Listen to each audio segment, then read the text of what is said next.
Hey everyone, I'm Chad the Dad. And I'm Jade the Babe. And I'm so excited to get this online instructional started for my students and anybody who is joining the online community, because we are breaking everything down from the ground up. Most instructionals are like very cherry picked in like a position, in a submission, and it's usually by like the experts in their field who are showing you very specific things that they are experts at.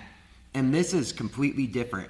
I'm trying to get you from brand new, beginner, and intermediate and start to grow your game from a strong foundation where you can follow along step by step. So this is us starting our curriculum with closed guard.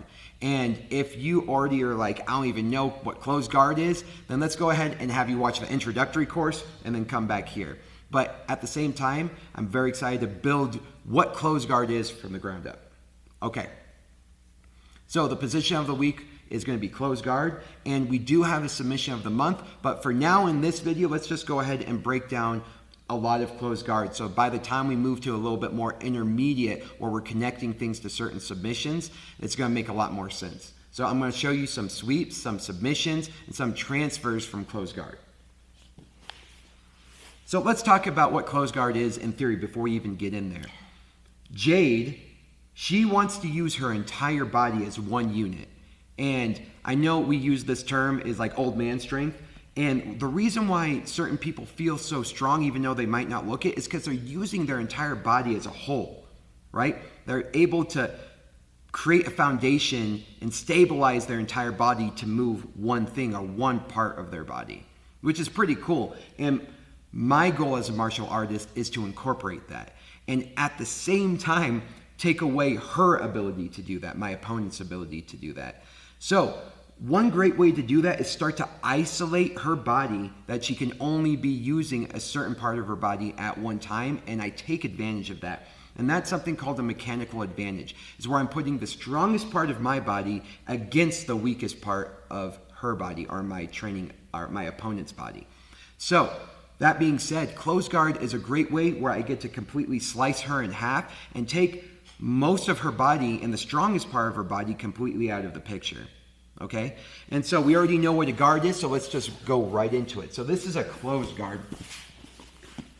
So I have my legs closed back here. This is an open guard. Anytime our legs are open, any type of variation of that, it's a type of open guard. However, when I lock these bad boys up, I have my shoelaces together, as I say to the kids, this is a closed guard. So anytime I'm able to lock my feet together around her waist or my training partner's waist, it's a closed guard. And I love this position even as an advanced grappler, because I get to control the match from here. Once I'm here, I'm dictating the pace of the match. She has no offense here. Even if she tries to use her arms to come after me, it's going to end up very poorly for her, because I have my legs I can use as an offense, my head, and my arms. So all my tools to attack Jade are facing her and controlling her, where her legs and her hips are out of the picture now, which is very good for me. The only thing she could really do offensively, if she was smart, is go for a closed guard break and continue. So this is a bad position for Jade in terms of jiu-jitsu, and a very good position for me. And that's where you see a lot of people, especially like in MMA, they'll opt for this position if they're on their back, right? So anyway, closed guard, I'm cutting her in half.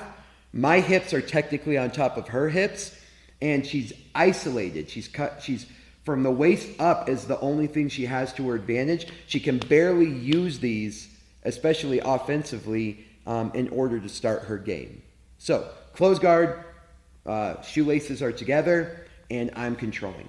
So now one of the first things I opt for when I get to a closed guard and I'm in no gi is I like to break the posture. This is very important. If I have her posture broken, the likelihood that she can break my closed guard now goes way down, and the likelihood of her being able to move her arms in any significant manner goes way down. And most of the time, wherever she puts her hands, it's going to allow me to take advantage of something as she isolates her own body parts, if that makes sense.